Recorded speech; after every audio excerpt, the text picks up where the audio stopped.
accueillir à mes côtés Pipa Bianco.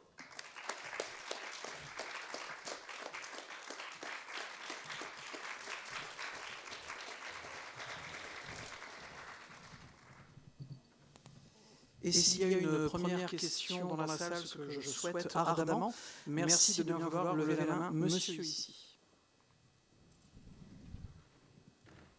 J'ai beaucoup apprécié le film, mais je ne vous cache pas que nous sommes plusieurs à nous demander ce qui s'est réellement passé.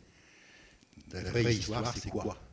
Qui, quoi, comment? Est-ce qu'il y a eu vraiment un viol, pas un viol? Voilà, juste le dénouement me paraît confus. Excusez-moi de poser ces questions, mais c'est important. This gentleman says, first of all, thank you for the movie, he really appreciated it.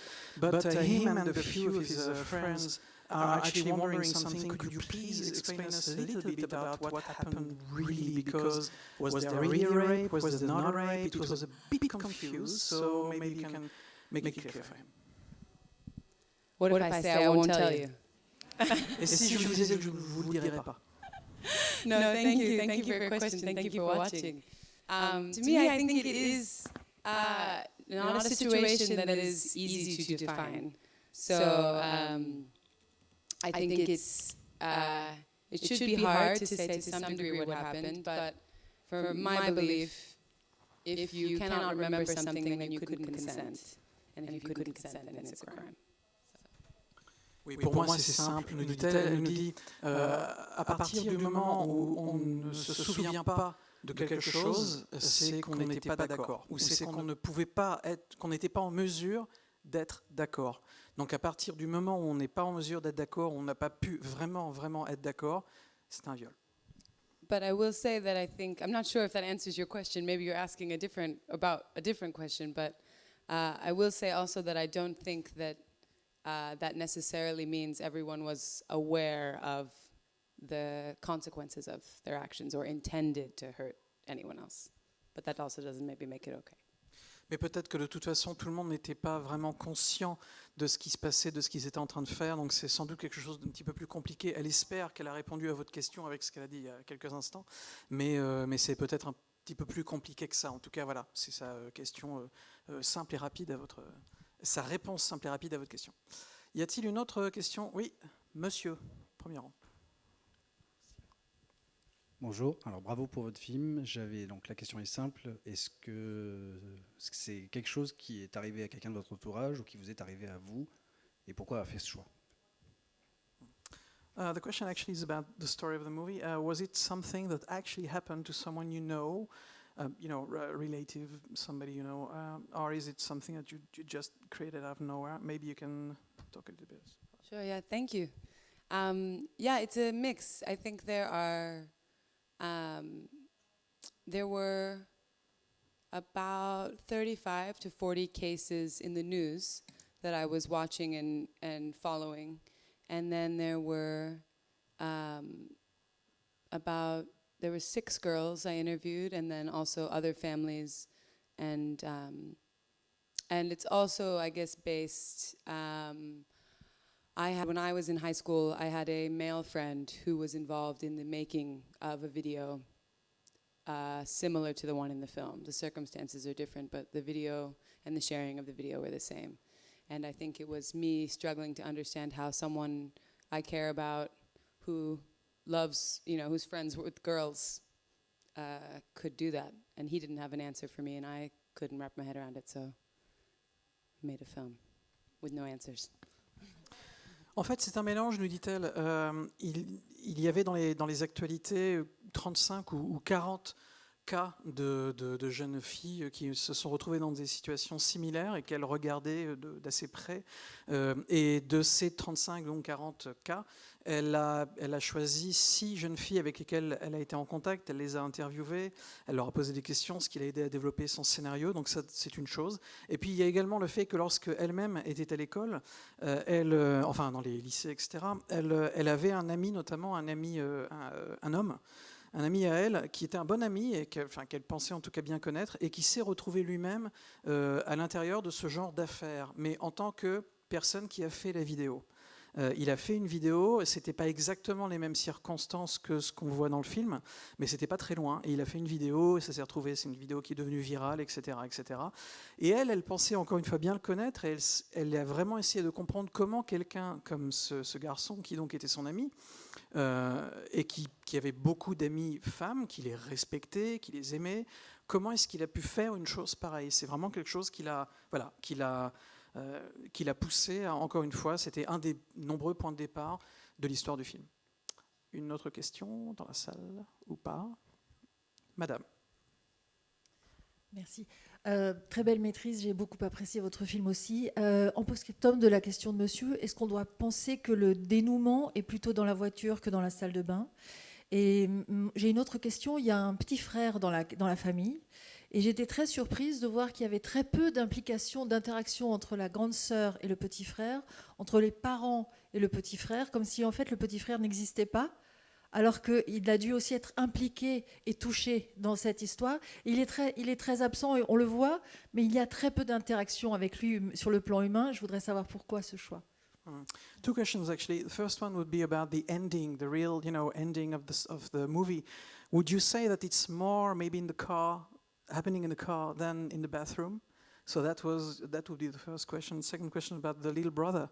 There is a little brother. We see him, right? But there is not really interaction between the character of the little brother and his sister and his parents.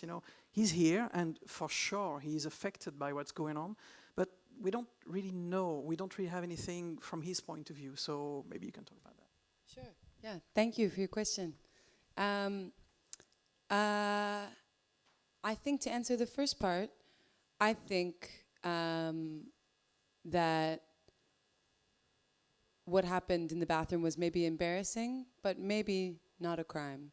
And what happened to her in the car, was a crime, and not what she or anyone expected to be the case. As the first part of the question. The second part, I think that's a beautiful observation. I would love to have more time with him as well. I think, the rule I made for the film was that every single scene would be from Mandy's point of view. So, and as she becomes more estranged from her family, he is less and less a part of the film. But I do think you're right that there's an opportunity there for much more. If I'd spent some more time in the house, I'd love to see more scenes between the two of them. But yeah. Maybe not an answer, but maybe part two. So, pour répondre à la première question, en fait, c'est assez simple. Selon elle, ce qui se passe dans la salle de bain, c'est gênant, c'est embarrassant, mais c'est pas vraiment un crime per se.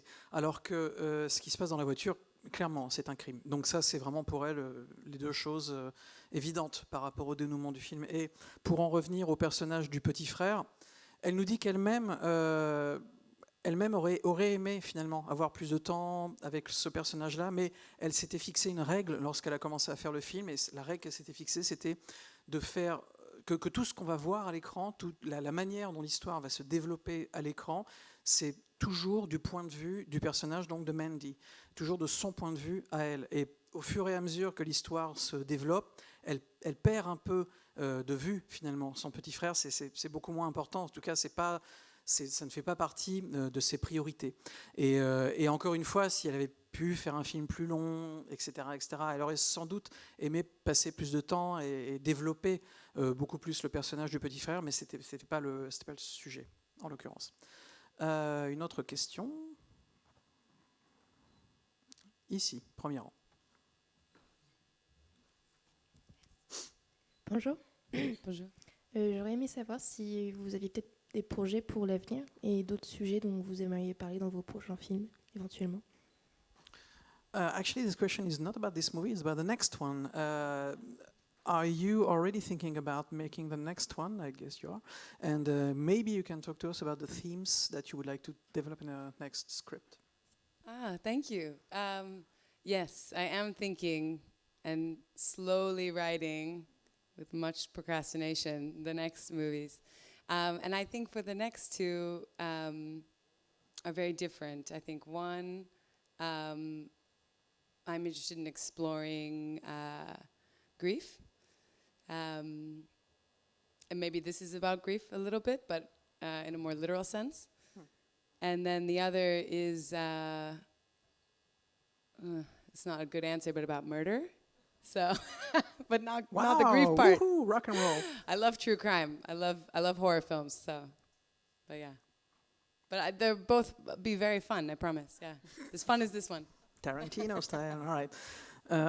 Donc oui, effectivement, elle est en train de réfléchir à ses prochains films parce que pour l'instant, elle a 2 idées qui sont, elle ne sait pas encore exactement lesquelles elle va faire en premier, etc. Mais le premier sera un film, en tout cas, ce seront des films qui seront très différents avec ce qu'elle a fait aujourd'hui, ce que vous avez pu voir aujourd'hui. La première idée, c'est un film qui parlerait du thème du deuil. Bon, alors on peut dire que le film qu'on a vu aujourd'hui est également sur le thème du deuil, mais en tout cas, le prochain qu'elle a en tête sera de manière beaucoup plus littérale, vraiment sur le thème du deuil. Et la deuxième idée qu'elle a, ce serait de faire un film sur le meurtre, un film de crime, une histoire de crime. Donc vous voyez, très sympa. Et elle aime beaucoup les reportages, comme on peut voir sur des chaînes comme Netflix, etc., d'histoires de vrais crimes.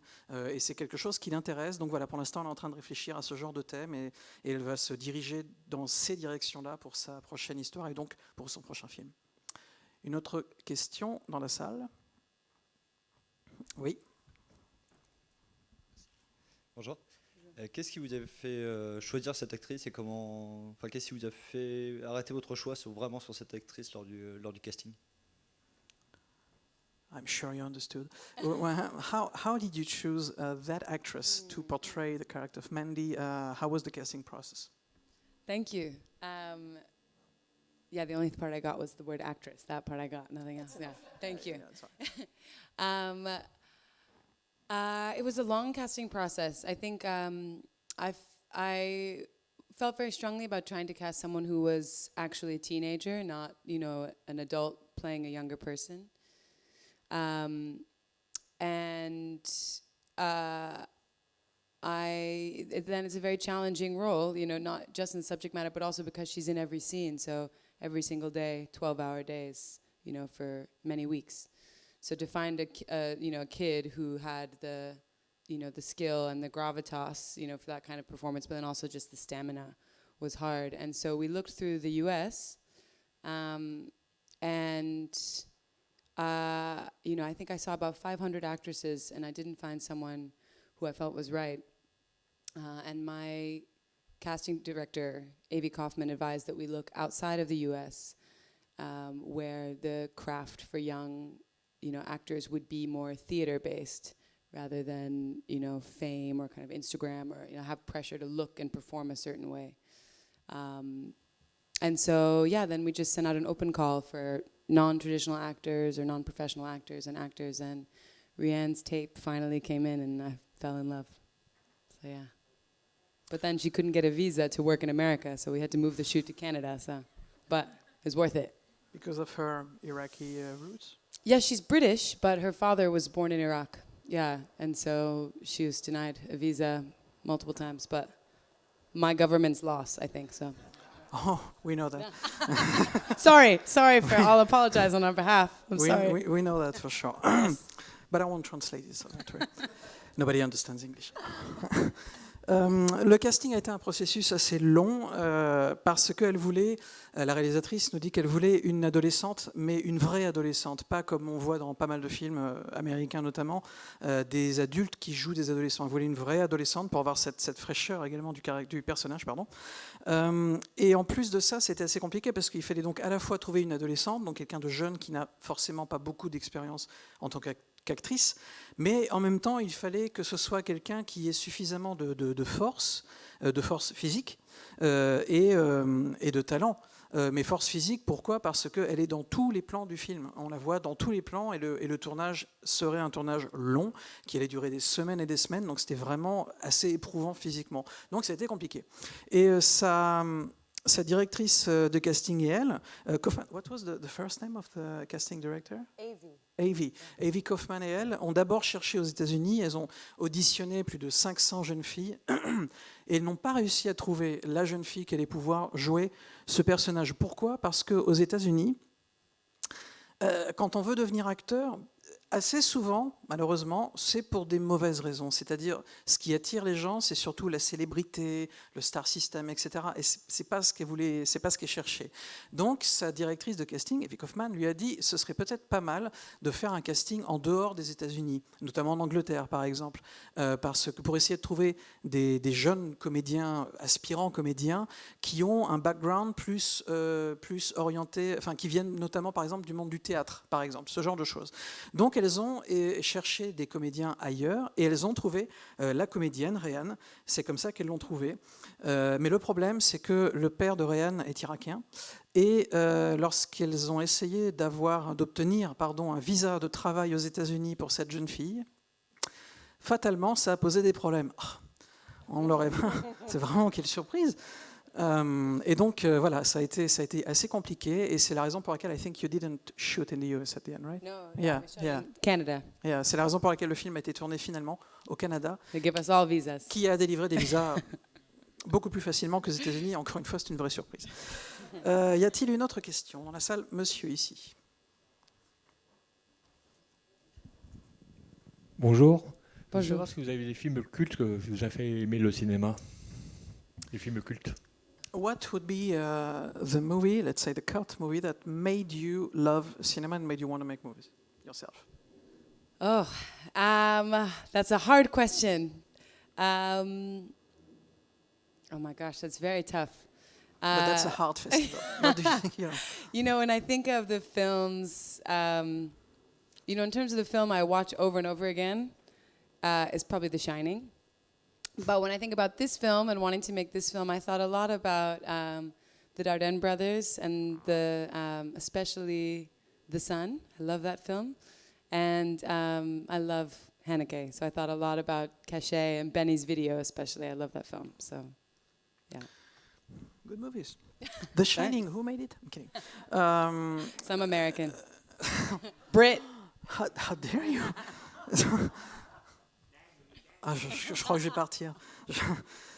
Ses références, ses influences en termes de cinéma, des films qui lui ont donné envie de faire des films elle-même. Le premier qui lui vient en tête, son film culte, et c'est vraiment un très bon choix, c'est le film The Shining de Stanley Kubrick, qui est anglais.